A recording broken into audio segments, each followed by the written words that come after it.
Le bruit d'une fermeture éclair a résonné comme un coup de tonnerre dans le salon. « Mélissa » ai-je dit sèchement, me plaçant devant elle pour bloquer le couloir. « On ne fait pas juste sa valise pour s'en aller. Tu n'as pas le droit de faire ça. » Pas sans me regarder dans les yeux et me dire de quoi il s'agit vraiment. Elle s'est arrêtée, la valise toujours à la main. Son visage était indéchiffrable. « Il s'agit de ce que tu vois. Je suis fatigué. J'en ai assez de prétendre que cette vie me suffit. » Je l'ai dévisagé, abasourdi. « Assez pour qui, exactement ? Parce que tu ne m'as certainement pas demandé si c'était assez pour moi avant de décider de tout plaquer. » Ses lèvres se sont tordues. « Il ne s'agit pas de toi, James. Je ne suis pas faite pour ça, pour ce train-train quotidien. Chaque jour, la même petite maison, les mêmes repas sans saveur, le même bruit. Ce bruit, c'est ton fils qui rit en construisant des tours avec des boîtes de céréales, ai-je dit, la voix montant. Ce train-train, c'est la vie que nous avons construite ensemble. Ce que tu avais juré vouloir. » Mélissa a levé les yeux au ciel et a tenté de me bousculer pour passer, mais je n'ai pas bougé. Je n'avais pas fini. « Où est-ce que tu comptes aller, hein, ai-je exigé. Retourner dans l'appartement de ta sœur où personne ne te demande jamais rien? Ou peut-être retourner à cette petite vie de fantasme dont tu parlais, sans enfant, sans désordre, juste la liberté et du vin sur un toit terrasse. » Elle a ri.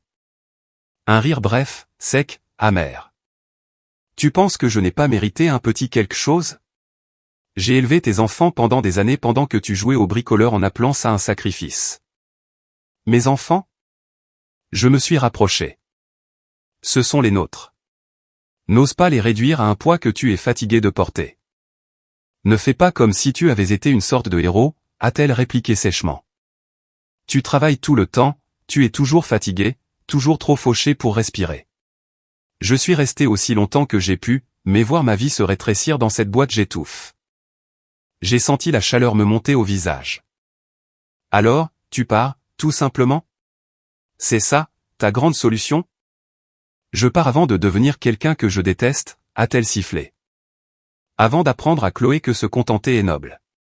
Avant qu'Ellie n'oublie qu'une femme peut vouloir plus. Il n'oubliera pas, ai-je dit, les mots s'échappant de ma bouche avec force. Il se souviendra que tu n'as même pas dit au revoir. Elle a hésité juste assez longtemps pour que je sache que les mots l'avaient touchée. Mais elle s'est ressaisie. Ils s'en sortiront mieux sans moi, a-t-elle marmonné en attrapant la poignée de la porte. Et qu'est-ce qui se passera quand ils demanderont pourquoi tu n'es pas revenu, ai-je lancé. Qu'est-ce que je leur dirai? Que leur mère était fatiguée. Qu'elle s'est choisie elle-même plutôt que. Tu leur diras que je suis parti pour me sauver, a-t-elle dit d'un ton plat. C'est honnête. Les roulettes de la valise ont cliqueté sur le vieux parquet alors qu'elle la tirait derrière elle. Puis, juste avant qu'elle ne franchisse la porte, j'ai aperçu un mouvement dans le couloir. Chloé. Elle était figée, une main sur le mur, ses longs cheveux tombant sur ses épaules comme un rideau, tentant de dissimuler la vérité dans son regard. Mais il était trop tard pour ça. Chloé, la voix de Mélissa s'est brisée une seconde. Notre fille n'a pas parlé. Elle a simplement fixé sa mère. Et dans ce silence, quelque chose s'est brisé qui ne serait pas facile à réparer. Mélissa a cligné des yeux comme si elle allait dire quelque chose de plus, mais au lieu de cela, elle a tourné la poignée et est partie. La porte s'est refermée avec un doux déclic. Je n'ai pas bougé. J'entendais Ellie à l'étage, chantonnant pour lui-même dans sa chambre, inconscient de tout. Je me suis tourné vers Chloé, mais elle n'a pas pleuré. Elle m'a juste regardé comme si elle essayait de décider si j'allais partir, moi aussi. Et à ce moment précis, j'ai fait la promesse la plus silencieuse et la plus forte de ma vie. Je restais. C'était un jeudi soir de fin octobre. Les fenêtres de la cuisine étaient embuées par la vapeur qui montait de la marmite de pâtes. J'ai remué les boulettes de viande une dernière fois, puis j'ai éteint le feu et j'ai expiré. Le dîner était prêt. Chloé, Ellie, ai-je appelé en m'essuyant les mains sur un torchon. Lavez-vous les mains. On mange. Leur bruit de pas était maintenant familier. Les petits sauts rapides d'Ellie dans le couloir. Les pas lents et traînants de Chloé derrière lui. J'ai disposé 3 assiettes, en prenant soin de répartir les spaghettis équitablement, et j'ai saupoudré de parmesan comme ils aimaient tous les deux. Nous nous sommes assis, et puis le silence. Pas le genre de silence paisible ou calme. C'était un silence qui résonnait, un silence qui bourdonnait juste derrière les oreilles, creux et lourd. J'ai enroulé ma fourchette dans les pattes et j'ai tenté le coup. Alors, Chloé, l'exposition qui approche. Tu penses toujours faire le projet du volcan? Elle n'a même pas levé les yeux. Peut-être. J'ai hoché la tête, laissant le silence s'étirer à nouveau pendant quelques secondes. Eh bien, je peux t'aider à le construire si tu veux. On pourrait le faire plus grand cette fois. Un vrai spectacle de lave. Elle a poussé une boulette de viande au bord de son assiette avec sa fourchette. On verra. Ellie donnait des coups de pied sous la table. Je l'ai regardé et j'ai souri. Et toi, mon grand? Tu as dessiné quelque chose de cool à la maternelle aujourd'hui? Il a levé les yeux vers moi, le regard grand et incertain. On a fait des monstres avec des nouilles. J'ai ri doucement. Ça a l'air terrifiant. Le tien avait des dents? Ellie a à peine souri, puis a hoché la tête. Et de grands yeux. Mais le mien était triste. Mon cœur s'est serré et j'ai tendu la main pour lui ébouriffer les cheveux. Pourquoi ton monstre était-il triste? Il a haussé les épaules et a de nouveau piqué ses spaghettis. Sa maman lui manquait. La fourchette de Chloé a cliqueté bruyamment contre son assiette. Je me suis adossé à ma chaise, laissant la douleur s'installer dans mes côtes avant de répondre. Oui, je pense que certains jours, on ressent ça. Mais je vous promets, ai-je dit en essayant de les regarder tous les deux, je suis toujours là. Tous les jours. Aucun des deux n'a répondu. Les yeux de Chloé restaient baissés. La fourchette d'Ellie dessinait de l'encercle dans sa sauce. J'ai mangé un peu, forçant chaque bouchée à descendre comme si elle pouvait m'étouffer si je cessais d'y prêter attention. Ce n'était pas le dîner dont je rêvais il y a des mois, avant que Mélissa ne parte avec cette valise et ce regard vide. À l'époque, je pensais que l'air s'éclaircirait peut-être une fois qu'elle serait partie, que ce serait en quelque sorte plus facile. Mais maintenant, je comprenais quelque chose de plus profond. L'absence d'une personne ne signifie pas toujours l'absence d'un poids. En fait, certains fantômes sont plus lourds que des corps. Et mes enfants portaient le sien, tous les jours. Pourtant, je continuais de remplir les assiettes. Je préparais leur déjeuner. J'étais là pour les déposer et les récupérer. Je soignais les genoux écorchés et lisais à Ellie les 3 mêmes histoires pour s'endormir en boucle. Chloé prononçait à peine plus de quelques mots à la fois, mais je ne la poussais pas. Je maintenais juste un rythme constant, comme un battement sur lequel il pouvait compter. Et la nuit, quand la maison devenait enfin silencieuse, je m'asseyais sur le canapé, la tête renversée en arrière et les yeux grands ouverts dans le noir. Je laissais la solitude s'étirer à côté de moi, mais jamais trop longtemps. Car le lendemain matin, j'avais 2 sandwichs à faire et un sac à dos à fermer. Cette maison n'était pas parfaite. Elle craquait en hiver et l'herbe du jardin ne poussait jamais correctement. Mais elle était à nous, et elle serait suffisante. Car même quand le silence hurlait, je refusais de cesser d'être là. Le ciel était encore d'un bleu pâle quand j'ai cassé les œufs dans le bol. La lumière du matin filtrait à travers les stores de la cuisine en fines lamelles argentées, zébrant les comptoirs comme des rayures de tigre estompés. J'étais à moitié réveillé, retournant des pancakes d'une main et sirotant un café tiède de l'autre. Chloé est entrée, vêtue de son sweat à capuche trop grand, les cheveux encore en désordre après la nuit. Elle n'a pas dit un mot, s'est dirigée directement vers le réfrigérateur, a attrapé le lait et s'est versé un verre avec ce calme exercé auquel elle était devenue très douée depuis le départ de Mélissa. « Bonjour », ai-je dit doucement. Elle a fait un signe de tête. C'était tout. J'ai retourné le dernier pancake sur la pile. J'ai fait ceux à la banane. Tu as toujours préféré ceux-là. Elle s'est assise à table, les coudes sur le bois, les yeux encore embrumés. Tu veux du sirop, ai-je demandé en posant l'assiette devant elle. Elle a haussé les épaules. Bien sûr. Je le lui ai passé, je me suis assis en face d'elle et j'ai attendu quelques instants avant de dire autre chose. L'odeur de banane et de beurre emplissait l'air, mais aucun de nous ne parlait beaucoup. Elle coupait le pancake lentement, comme si ses mains fonctionnaient en pilote automatique. Puis je me suis éclairci la gorge. Tu sais, je voulais te parler de quelque chose. Elle n'a pas levé les yeux, mais sa fourchette s'est immobilisée. Je sais qu'elle te manque, ai-je dit. À moi aussi. Pas de la même manière, peut-être, mais oui. La mâchoire de Chloé s'est légèrement crispée. Pas à moi. Je lui ai laissé 1 minute. Tu n'as pas à faire semblant pour moi, ai-je dit calmement. C'est ta mère. Tu as le droit qu'elle te manque, même si elle a tout gâché. Elle n'a pas seulement tout gâché, a marmonné Chloé, le regard toujours fixé sur son assiette. Elle est partie. Je sais, ai-je dit, et je ne vais pas te mentir en disant que c'était bien, parce que ça ne l'était pas. Et je ne prétendrai pas qu'elle avait raison. Les yeux de Chloé se sont levés, cherchant les miens. Mais j'ai continué, les gens prennent parfois des décisions terribles. Les adultes aussi. Ils ont peur, ou sont égoïstes, ou perdus. Ça ne veut pas dire que c'est de ta faute. Ça ne veut pas dire qu'il y a quelque chose qui ne va pas chez toi. Sa voix était basse. Presque trop basse. Alors pourquoi m'a-t-elle quitté? J'ai tendu la main sur la table, posant la mienne sur la sienne. Elle ne t'a pas quitté, Chloé. Elle nous a quittés. Et je n'ai pas de réponse parfaite à cette question, mais je sais une chose. Quelles que soient les raisons qu'elle s'est données, elle la concernait elle, pas toi. Elle a de nouveau baissé les yeux, mais sa main n'a pas bougé de la mienne. C'est juste que, a-t-elle murmuré, je n'arrêtais pas de me dire que si je ne m'étais pas fâché ce jour-là, ou si j'avais rangé ma chambre comme elle l'avait demandé, ou, non, ai-je dit, ma voix ferme maintenant. Non. Il ne s'agissait pas de chambre en désordre, de dispute ou de mauvais jour. Il s'agissait de quelque chose de brisé en elle. Tu n'as rien fait de mal. Chloé s'est mordu la lèvre. Ses yeux brillaient, mais elle n'a pas cligné. J'aurais aimé qu'elle dise au moins au revoir. Moi aussi, ai-je dit. Tu méritais ça. Tu méritais mieux. Et Ellie aussi. Chloé a fait un très léger signe de tête. Et pendant un instant, nous sommes restés assis là. Je ne vais nulle part, ai-je dit finalement.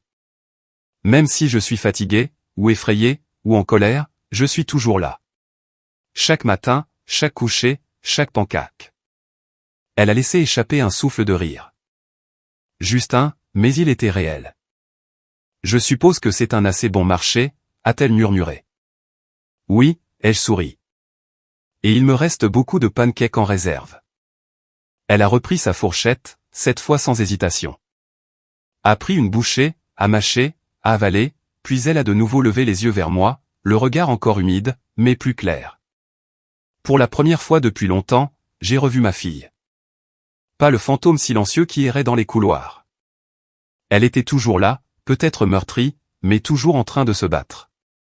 Et à ce moment-là, l'atmosphère dans la cuisine a changé. Pas complètement, mais juste assez. Assez pour me faire croire que nous commencions peut-être à guérir. C'était la première fois que je portais un costume depuis les funérailles de mon père. Ce matin-là, je me tenais devant le miroir, ajustant le nœud d'une cravate bleu marine que Chloé m'avait aidé à choisir. Elle disait que ça me donnait l'air moins fatigué. J'ai pris ça comme une victoire. Le palais de justice n'était pas grandiose, juste de la brique et du carrelage beige, le genre de bâtiment devant lequel on passe 100 fois sans le remarquer. Mais ce matin-là, il semblait être le centre du monde. Mélissa est entrée avec 10 minutes de retard, se pavanant comme si elle montait sur scène, trench-coat beige, talons qui résonnaient dans le couloir, cheveux relevés en un chignon sophistiqué comme si elle passait une audition pour une série dramatique au lieu de faire face à une audience pour la garde. Elle ne m'a pas regardé. Au lieu de cela, elle s'est penchée pour murmurer quelque chose à son avocat, un type élégant avec des cheveux qui semblaient avoir pris plus de temps à coiffer que les siens, et a souri d'un air suffisant. Prête à tout diviser en deux, a-t-elle dit assez fort pour que je l'entende. Je n'ai pas bronché, j'ai juste boutonné ma veste et regardé la juge. La juge Ramirez n'était pas du genre à plaisanter. Cheveux gris coupés très courts, grosses lunettes et un regard perçant qui parcourait les documents comme s'il l'offensait. L'avocat de Mélissa s'est levé et a commencé avec panache. Votre honneur, ma cliente a été la principale responsable du foyer pendant plus d'une décennie. Elle s'est éloignée pour des raisons personnelles, mais souhaite maintenant rétablir sa juste part des biens matrimoniaux, y compris la maison familiale, et la garde partagée des 2 enfants. Mélissa s'est adossée comme si elle avait déjà gagné, les bras croisés, le menton levé. Je suis resté immobile. Ramirez a haussé un sourcil. Votre cliente a-t-elle vécu dans cette maison ou participé aux soins des enfants au cours des 10 derniers mois? Son avocat a hésité. Non. Mais a-t-elle contribué financièrement? Elle a l'intention de le faire. A-t-elle eu des contacts réguliers avec les enfants? Mélissa a finalement parlé. Je leur ai laissé de l'espace. Ramirez s'est penché en avant. Vous êtes partie depuis presque un an, Madame Warner. Pas une seule visite d'anniversaire, pas de participation aux événements scolaires, aucun soutien documenté. Vous êtes partie volontairement. Est-ce exact? Elle a cligné des yeux, puis a hoché lentement la tête. Oui, mais je suis prête à revenir maintenant. Les yeux de la juge se sont plissés. Être parent n'est pas un abonnement que l'on peut annuler et reprendre à sa guise. Silence. Chloé était assise tranquillement derrière moi, ses genoux rebondissant. Ellie était chez ma sœur, trop jeune pour ça. Je me suis éclairci la gorge et me suis levé lorsque mon avocat m'a fait signe. Je n'ai pas dit grand-chose, juste que je n'avais jamais cessé d'être un père, que je les réveillais chaque matin, que je préparais les déjeuners, que j'étais resté quand les choses étaient laides et difficiles. Je n'ai pas parlé de l'absence de Mélissa avec venin. J'ai simplement laissé le vide qu'elle avait laissé parler de lui-même. La juge a rendu sa décision d'une voix ferme et sans sympathie dans le ton. Garde physique et légale exclusive accordée à Monsieur James Warner. La maison familiale reste avec lui pour maintenir la stabilité des enfants. Madame Warner, vous pouvez demander un droit de visite sous des conditions supervisées après un contact régulier et une évaluation. Le visage de Mélissa s'est fissuré pour la première fois. Ses lèvres se sont entr'ouvertes, mais aucun son n'est sorti. Puis elle s'est levée trop vite, trop bruyamment, et est sortie en trombe, ses talons poignardant le carrelage comme des accusations. Je ne l'ai pas regardé partir, j'ai juste fermé les yeux et laissé échapper le souffle que j'avais retenu pendant ce qui m'a semblé être une année. Dehors, le soleil était chaud, un cadeau rare en novembre. J'ai baissé les yeux et j'ai vu Chloé qui me regardait. Ses yeux étaient brillants mais calmes. Elle n'a pas dit un mot. Elle s'est juste avancée et a enroulé ses bras autour de ma taille, très fort, comme si elle ne voulait pas risquer de me lâcher. C'était la première fois depuis des mois. Je me suis penché et je l'ai serré contre moi, ma main sur l'arrière de sa tête, nous ancrant tous les deux dans le moment présent. Et pour la première fois depuis le départ de Mélissa, je ne me sentais pas comme un homme essayant de ne pas s'effondrer. Je me sentais comme un père qui avait tenu bon. La sonnette a retenti juste au moment où je triais le linge sur le canapé, tenant une des chaussettes d'Ellie comme si elle pouvait expliquer comment elle avait atterri dans le tiroir à couvert. Je m'attendais à un livreur ou peut-être à un voisin. Ce à quoi je ne m'attendais pas, c'était elle. Heather, l'ancienne colocataire d'université de Mélissa. Je ne l'avais pas vue depuis que Chloé était toute petite, à l'époque où elle buvait du vin dans la cuisine et chuchotait sur les drames du bureau comme s'il s'agissait d'affaires mondiales. Maintenant, elle se tenait sur mon porche en jean et pull couleur moutarde, tenant un plat carré enveloppé dans du papier d'aluminium. « Salut », a-t-elle dit, souriant un peu trop vivement. « Je viens avec un butin chocolaté. » J'ai cligné des yeux. « Heather. » Elle a hoché la tête. « Ça te dérange si j'entre ? Je ne suis pas là pour causer des problèmes. » Promis. Je me suis écarté, incertain mais curieux. « Tu as choisi une drôle de semaine pour reprendre contact. » Elle est entrée dans la maison comme si elle y était venue la veille, posant le plat sur le comptoir de la cuisine. « J'ai entendu parler du tribunal », a-t-elle dit doucement en se tournant vers moi. Mélissa m'a dit qu'elle allait se battre pour la maison et la garde. Disons simplement que nous ne nous parlons plus beaucoup. Elle t'a dit comment ça s'est terminé, ai-je demandé en m'appuyant contre le frigo, les bras croisés. Heather a eu un petit grognement. Oh.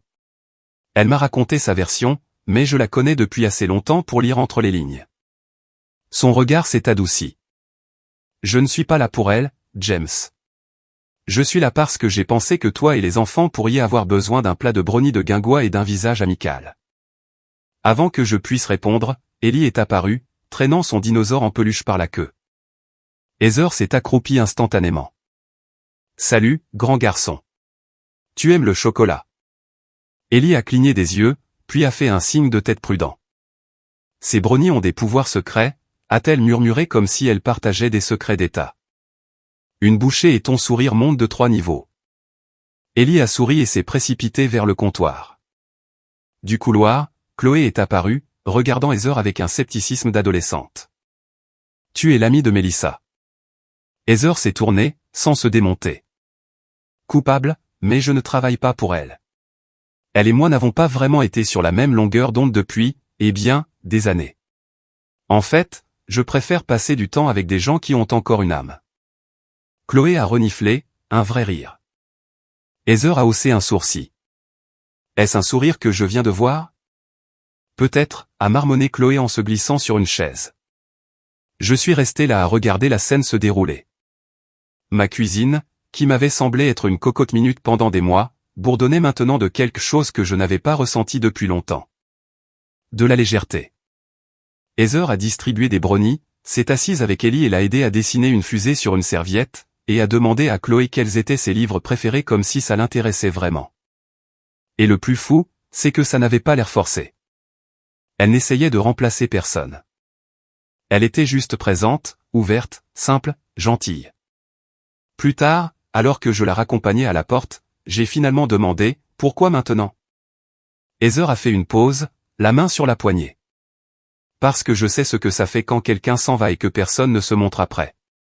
Et j'ai pensé que tu méritais peut-être mieux que le silence. Je ne savais pas quoi dire, alors j'ai simplement hoché la tête. Elle a souri à nouveau. Je repasserai si ça ne te dérange pas. J'ai regardé par-dessus mon épaule Ellie qui étalait des miettes de brownie sur la table et Chloé qui fredonnait pour elle-même. Oui, ai-je dit doucement. 6 mois, ce n'est pas long. Pas à l'échelle d'une vie. Mais c'était assez long pour que la brosse à dents de Heather se retrouve à côté de la mienne dans le tiroir de la salle de bain. Elle n'a pas emménagé, pas officiellement. Il n'y a pas eu de grande annonce. Pas de conversation du genre, alors, on est quoi maintenant? Juste une présence lente et constante qui a commencé à se montrer plus souvent et à rester plus longtemps.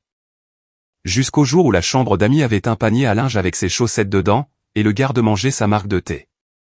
Et je ne l'ai pas remis en question, car pour la première fois depuis longtemps, la paix vivait ici. C'était un samedi matin. La cuisine était encore chaude du grille-pain. Ellie était perchée sur le tabouret à côté de moi, de la pâte à pancakes sur la joue. Heather était de l'autre côté de la table, les cheveux attachés, les jambes repliées sous elle, sirotant son café comme si elle avait toujours appartenu à cette pièce.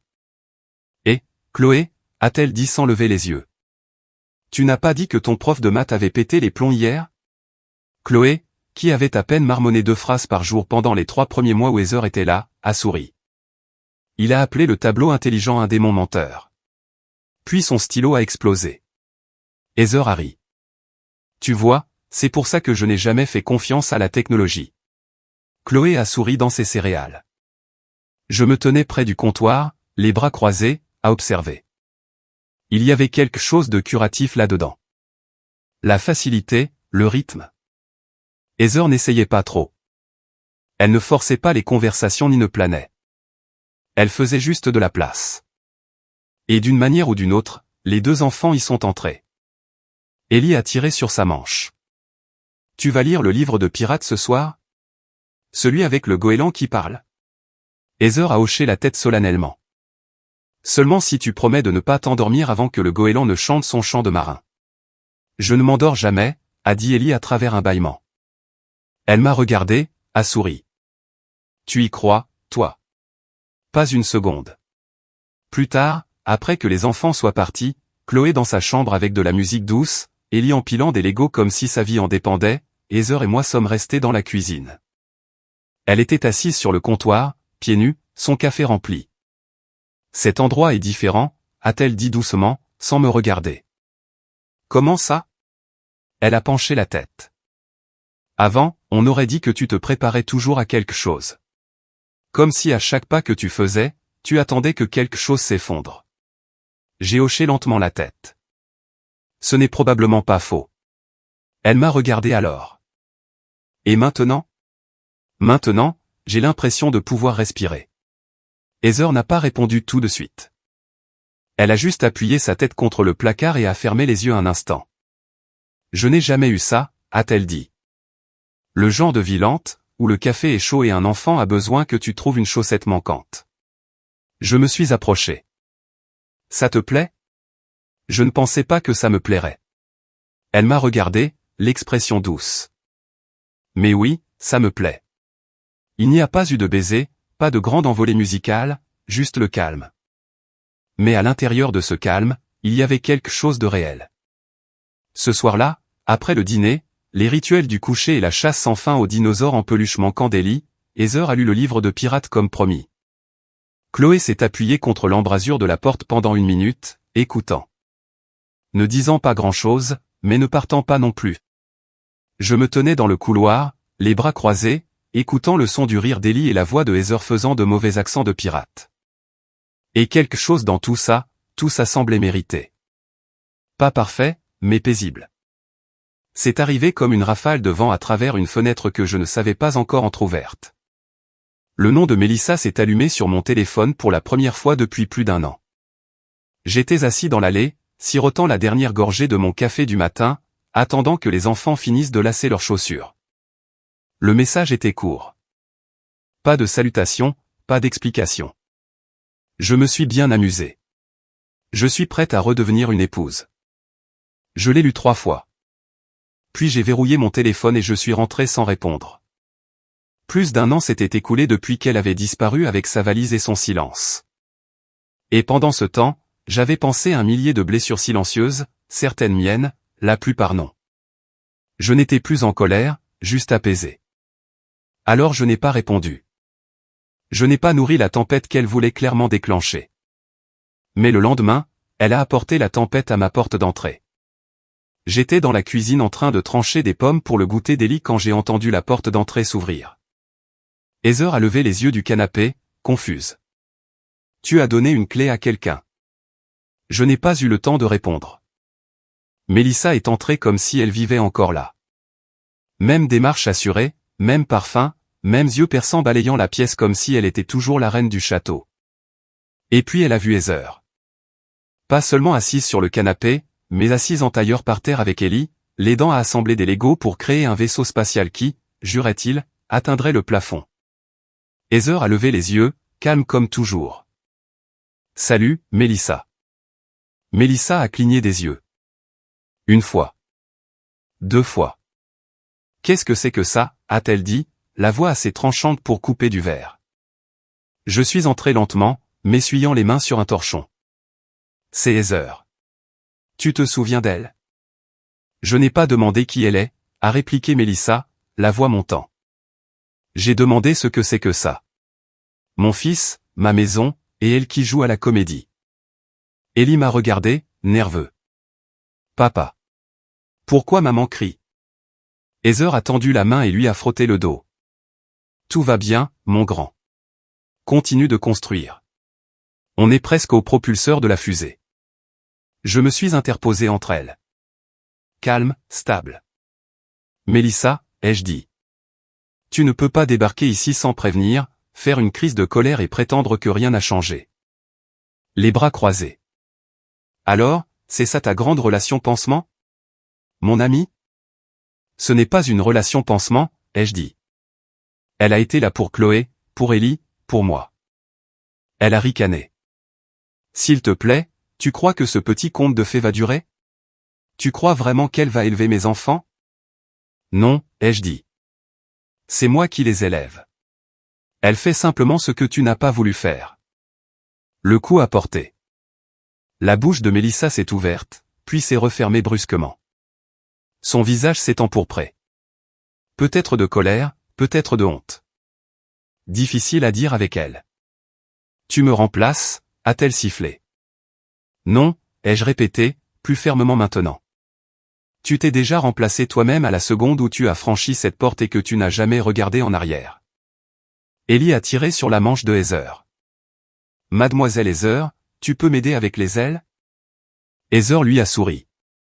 Bien sûr, mais baissons la voix, d'accord? Nous construisons, nous ne nous battons pas. Les mains de Mélissa tremblaient.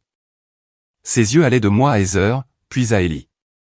Et pendant 1 seconde, juste 1 seconde, j'ai vu le masque glisser.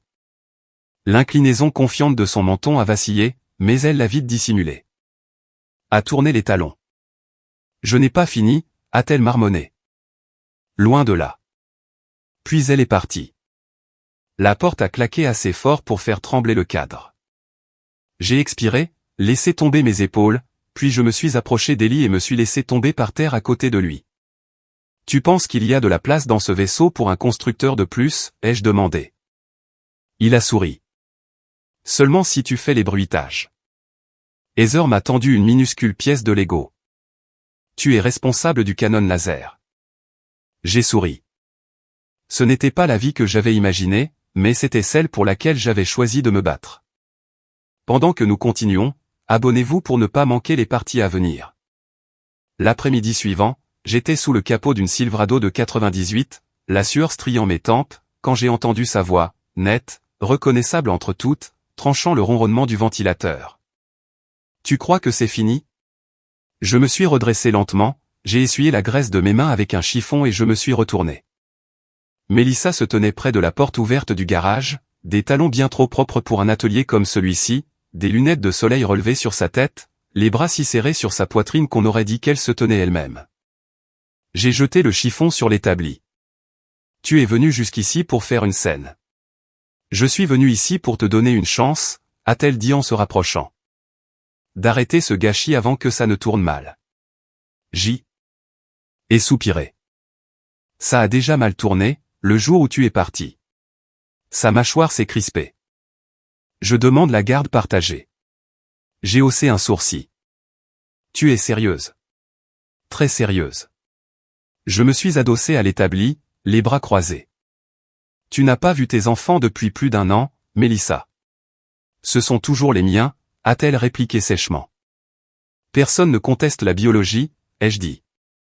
Mais être parent, c'est plus que de l'ADN. Elle s'est avancée. Tu n'as pas à faire ce choix pour moi. Je l'ai regardé droit dans les yeux. Tu as fait le choix l'année dernière quand tu es parti. Quand les anniversaires sont passés et que tu n'as pas appelé. Quand Ellie a demandé pourquoi sa maman ne voulait pas le voir et que j'ai dû le regarder dans les yeux et lui mentir gentiment pour ton bien.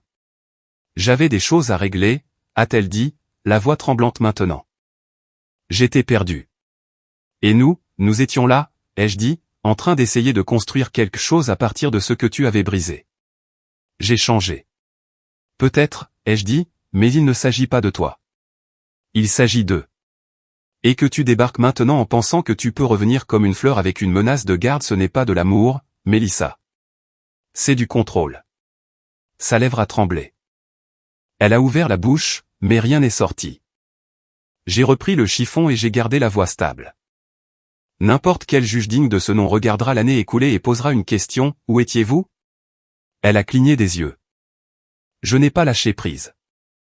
Heather a assisté à toutes les réunions parents-professeurs, à tous les matchs de foot, à toutes les courses, à toutes les histoires du soir et à tous les réveils de cauchemar. Elle ne te remplace pas. Elle guérit ce que tu as laissé derrière toi. Les bras de Mélissa sont tombés le long de son corps. Le feu dans ses yeux s'est un peu estompé. Je suis leur mère, a-t-elle murmuré. Et je suis leur père, ai-je dit. Je n'ai jamais cessé de l'être. Mais je t'empêcherai de les perturber à nouveau. Je ne te laisserai pas leur faire du mal 2 fois. Elle a baissé les yeux sur ses mains. Pour la première fois depuis ce tribunal, elle n'avait pas l'air en colère ou suffisante. Elle avait l'air incertaine. Tu ne gagneras pas, a-t-elle dit, mais ça n'avait pas la même conviction. Je n'ai pas répondu, car je n'avais pas besoin de gagner. J'avais juste besoin de les protéger. Elle s'est retournée lentement, ses talons claquant sur le béton alors qu'elle s'éloignait. Et je suis resté là, dans le silence qu'elle laissait derrière elle. Le même silence avec lequel j'avais vécu pendant des mois. Seulement maintenant, il ne me semblait plus si lourd. Il ressemblait à de la résolution. La salle d'audience était calme. Pas tendue, pas chaotique, juste calme, comme si tout le monde connaissait déjà l'issue avant même qu'elle ne soit prononcée. J'étais assis à côté de mon avocat dans le même costume que je portais la première fois que Mélissa avait essayé de diviser nos vies en 2. Chloé était assise derrière moi, les mains jointes fermement sur ses genoux. Elle n'avait pas beaucoup parlé ce matin-là, juste hoché la tête quand je lui avais demandé si elle était prête. Mélissa est arrivée avec 5 minutes de retard, encore une fois. Ses cheveux étaient coiffés comme si elle allait à un brunch, pas à une audience. Elle portait du blanc. Son avocat lui a chuchoté quelque chose alors qu'il s'asseyait, mais elle n'a pas hoché la tête. Elle a juste regardé droit devant, la mâchoire serrée comme si elle mettait la juge au défi de la contredire. La même juge qu'auparavant, Ramirez, a examiné le dossier devant elle comme s'il l'avait personnellement insultée. Madame Warner, a-t-elle commencé, j'ai examiné votre demande de garde partagée. Vous demandez à modifier notre ordonnance précédente. Est-ce exact? Mélissa s'est levée, lissant sa robe. Oui, votre honneur. J'ai rétabli la stabilité dans ma vie et je souhaite reprendre mon rôle dans la vie de mes enfants. Et au cours des 14 derniers mois, a poursuivi la juge sans pause, combien de visites avez-vous initiées avec les enfants? Elle a hésité. Aucune. Ramirez a cligné des yeux. Les avez-vous appelés? J'ai envoyé des messages à James, a-t-elle dit.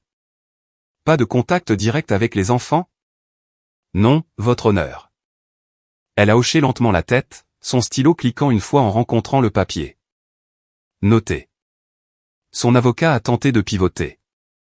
Votre honneur, ma cliente regrette son absence. Elle a pris du temps pour sa santé mentale, ce qui ne doit pas être considéré comme un abandon, mais comme un acte de responsabilité personnelle. Elle est prête à revenir et à contribuer de manière significative à l'éducation de ses enfants. Ramirez a haussé un sourcil. Monsieur Warner, une réponse? Mon avocat m'a fait un signe de tête. Je me suis levé. Je ne remets pas en question le désir de Mélissa d'être à nouveau mère, ai-je dit d'une voix stable. Mais vouloir et être sont deux choses différentes. Je n'ai pas pris de congé parental. Je n'ai pas mis mon rôle en pause quand c'est devenu difficile. Je suis resté. J'ai été là. Mélissa a plissé les yeux, mais je n'ai pas bronché. Chaque genou écorché, chaque dent tombée, chaque bulletin scolaire, j'étais là. Heather était là. Mélissa n'y était pas. La juge a hoché la tête et a fait signe au greffier. La fille de Madame Warner, Chloé Warner, a exprimé le désir de parler. Procédons-nous à cette demande? Je me suis légèrement tourné sur mon siège, regardant Chloé. Elle s'est levée sans un mot, les épaules droites, les yeux clairs. Ramirez lui a adressé un signe de tête bienveillant. Prenez votre temps, mademoiselle Warner. Chloé a regardé la juge, puis moi. Puis enfin sa mère. Je veux rester avec mon père, a-t-elle dit. Ramirez s'est légèrement penché en avant. Pouvez-vous expliquer pourquoi? Parce qu'il n'est jamais parti, a dit Chloé. Sa voix n'a pas tremblé. Il ne s'est pas enfui quand les choses sont devenues difficiles. Il ne m'a jamais fait sentir comme un fardeau. Mélissa s'est agitée sur sa chaise. J'ai vu ses lèvres s'entr'ouvrir légèrement comme si elle voulait dire quelque chose, mais elle ne l'a pas fait. Et Heather, a demandé Ramirez. Que pensez-vous d'elle? Chloé a souri un tout petit peu. Elle n'a jamais essayé d'être ma mère, mais elle était là. Chaque fois que j'avais besoin d'elle, elle écoutait. Elle se souciait de moi. Elle a aidé notre famille à redevenir une famille. La juge a regardé Mélissa. Et votre mère? Le sourire de Chloé a disparu. Je ne lui fais pas confiance. Pas encore. Peut-être jamais. C'était tout. Le visage de Mélissa s'est décomposé une seconde. Les larmes sont venues vite. Elle a regardé Chloé comme si elle la voyait pour la première fois depuis des années et réalisé qu'elle avait tout manqué. Très bien, a dit Ramirez en fermant le dossier. Ce tribunal ne trouve aucune preuve convaincante pour modifier l'ordonnance de garde existante. La garde principale reste à Monsieur Warner. Madame Warner pourra présenter une nouvelle demande après 6 mois de contact documenté et régulier. D'ici là, des visites supervisées pourront être organisées sur demande. Le marteau a frappé une fois. Mélissa s'est levée lentement, comme si ses jambes pouvaient la lâcher, mais elle n'a pas discuté. Elle n'a pas crié. Elle a juste regardé Chloé et a murmuré « Je suis désolée ». Chloé n'a pas répondu. Elle est sortie avec moi à la place. Nous n'avons pas parlé jusqu'à ce que nous atteignions les marches extérieures. Alors, Chloé m'a pris la main. Et pour la première fois dans toute cette tempête, j'ai vu en elle quelque chose que je n'avais pas vu depuis avant le jour où sa mère est partie. La paix. C'est en fin d'après-midi que l'on a frappé à la porte. Doucement, mais de manière trop étudiée.